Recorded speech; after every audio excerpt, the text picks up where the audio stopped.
It comes as a eureka moment when one sees the mechanism that galvanizes the communication we express and how it is used to control and attain a goal.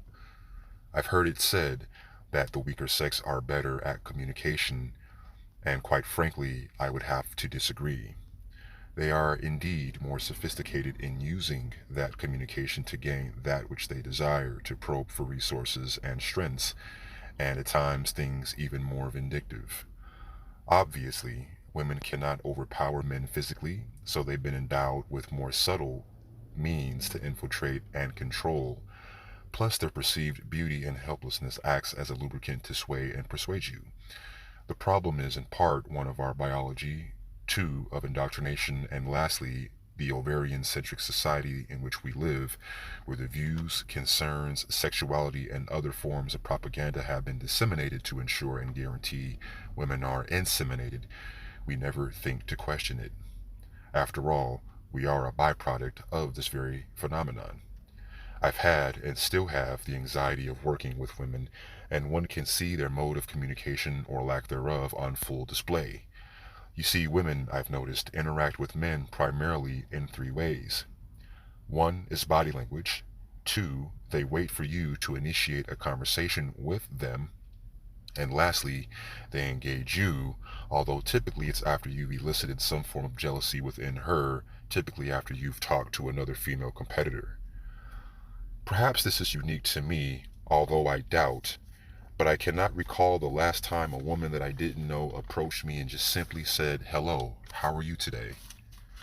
Women, I think, are perpetually on guard against potential male suitors and assume every man is trying to have sex with them. So then, it is logical and fair then to take a sample and form a generalization for the entire group. I think that such questions of interest are exclusively reserved for men to ask women, not the other way around.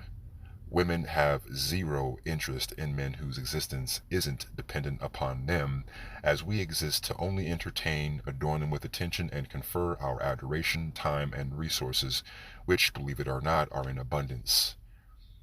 Well then, how can it be said that almost an entire group of people who are essentially waiting to be engaged can be superior as communicators?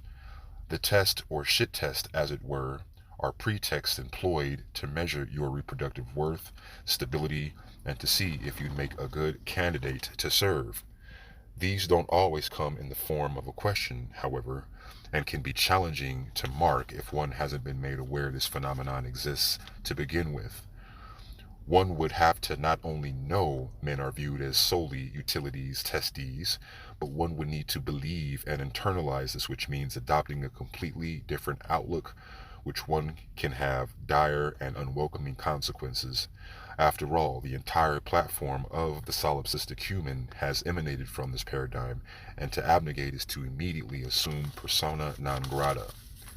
Because I have been made privy to the ostensible synergy, if you will, I'm able to not only analyze my own biological prompting to pursue and stifle if needed, but I'm more importantly able to not engage at all. Understand that the only thing you're wagering is sex, possibly an ejaculation. If you could try and remove this part of the equation, what are you really losing? Many times I've been asked by women, "So what do you do?"